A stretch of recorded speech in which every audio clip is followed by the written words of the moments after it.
Al-Buxoriy qo'lini ochdi-yu 1000 dinor dengizga ketdi.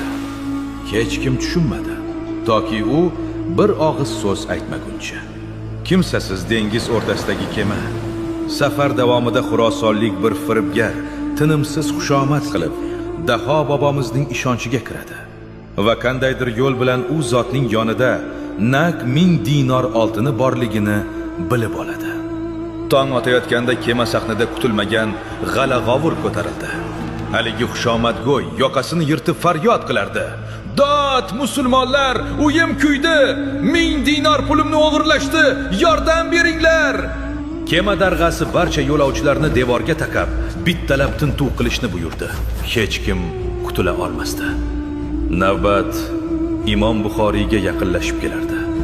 Tuhmatning mudhish tus olganini ko'rgan Daho bobomiz yonidagi 1000 dinorga to'la hamyonni oldilar-da, indamasdan qop-qora dengiz qa'riga uloqtirib yubordilar. Tintuvda hech narsa topilmadi. Hammaga asossiz